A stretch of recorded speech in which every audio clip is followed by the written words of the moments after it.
بسم اللہ الرحمن الرحیم۔ ان وظائف کو پڑھنے کے لیے اجازت لینے کی ضرورت نہیں۔ تمام وظائف قرآن اور حدیث کی روشنی میں زندگی کے ہر مشکل، بیماری، جادو، جنات، نظر بد اور پریشانی کے حل کے لیے تمام وظائف ہماری ویڈیو کے ذریعے آپ کو موصول ہوتے رہیں گے انشاءاللہ۔ لہٰذا اس چینل کو سبسکرائب کرنا نہ بھولیں۔ ہمارے چینل کو ضرور سبسکرائب کریں، اس ویڈیو کو شیئر کر کے صدقہ جاریہ میں حصہ ڈالیں۔ مزید سوال جواب کے لیے نیچے کمنٹس بھی کر سکتے ہیں۔ بسم اللہ الرحمن الرحیم۔ بہت سی مائیں، بہنیں، بیٹیاں اپنے بچوں کو لے کر میرے پاس آتی ہیں اور کہتی ہیں کہ بچہ بہت زیادہ ضد کرتا ہے، بہت زیادہ غصہ کرتا ہے، ہر وقت روتا رہتا ہے۔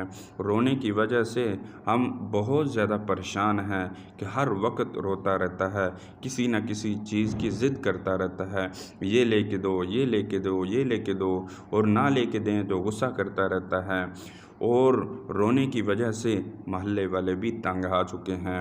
محلے والے بھی یہ کہتے ہیں کہ آپ کا بچہ ہر وقت روتا رہتا ہے، اس رونے کی وجہ سے ہماری نیند پوری نہیں ہو رہی، ہر وقت اس کی آوازیں ہمارے کانوں میں آتی رہتی ہیں، خدا را اس کا کچھ کریں۔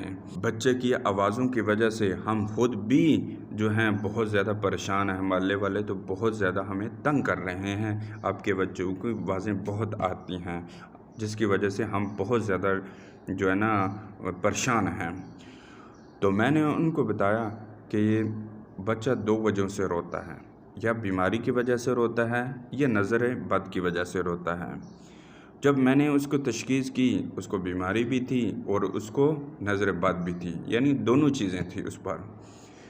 تو میں نے ان کو یہ بتایا کہ آپ یہ وظیفہ کریں، انشاءاللہ بیماری بھی ٹھیک ہو جائے گی اور نظر بد بھی انشاءاللہ ہمیشہ کے لیے ختم ہو جائے گی۔ آپ نے کرنا ہے اول آخر ایک دفعہ درود شریف پڑھنا ہے، اور یہ قرآن پاک کی آیت سورۃ بقرہ میں ہے، یہ والی آپ نے پڑھنی ہے۔ یا ایھا الذین آمنوا استعینوا بالصبر والصلاۃ ان اللہ مع الصابرین۔ 21 دفعہ آپ نے پڑھنی ہے، اول آخر ایک دفعہ درود شریف، تو انشاءاللہ اس کی نظر بھی اتر جائے گی اور جو رونا ہے وہ بھی فوراً ختم ہو جائے گا۔